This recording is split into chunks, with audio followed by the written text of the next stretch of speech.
एक बहुत अमीर आदमी ने एक भिखारी से पूछा, तुम तो इतने हट्टे कट्टे हो फिर भी भीख क्यों मांग रहे हो? भिखारी बोला, साहब मेरे पास महीनों से कोई काम धंधा नहीं है, अगर आप मुझे नौकरी दें तो मैं भीख मांगना छोड़ दूंगा। अमीर बोला, मैं नौकरी तो नहीं दे सकता, लेकिन तुम मेरे बिजनेस पार्टनर बन सकते हो। मेरे पास एक चावल का प्लांट है, तुम चावल बाजार में सप्लाई करो और मुनाफा महीने के अंत में बांटेंगे। भिखारी ने कहा, लेकिन कैसे बांटेंगे? क्या मैं 20% लूंगा और आप 80%? अमीर बोला, मुझे सिर्फ 10% चाहिए, बाकी 90% तुम्हारा होगा, ताकि तुम जल्दी तरक्की कर सको। भिखारी ने जोरों से काम शुरू कर दिया।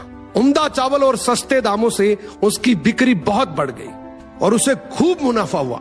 लेकिन जब मुनाफा बांटने का समय आया तो भिखारी ने सोचा, सारी मेहनत तो मैंने की है, तो अब अमीर आदमी को 10% क्यों दूं?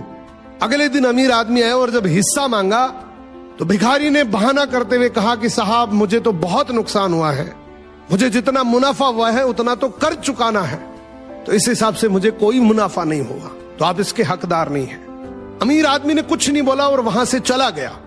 भिखारी बड़ा खुश हुआ, सोचा सारा प्रॉफिट मेरा हो गया। अब भिखारी उन पैसे से रोज मौज करे। ऐसे करते करते उसके पास से सारे पैसे खत्म हो गए। अब पैसे भी नहीं है और काम धंधा भी नहीं है, तो मजबूरन उसको फिर से भीख मांगना शुरू करना पड़ा। एक दिन वो अमीर आदमी उसके पास से गुजरा और उसको देखा, यार ये तो फिर से भीख मांगने लग गया। अमीर आदमी ने एक बहुत अच्छी बात बोली कि इस दुनिया में गरीब और अमीर आदमी जो होता है ना, उसमें सबसे बड़ा डिफरेंस होता है उसकी सोच का। एक रिच माइंडसेट हमेशा ये सोचता है कि मुझे भी प्रॉफिट हो जाए और मेरे साथ जो काम कर रहे हैं उनको भी प्रॉफिट हो जाए, लेकिन एक पुअर माइंडसेट हमेशा ये सोचता है कि जो भी प्रॉफिट हो सिर्फ मुझे ही हो।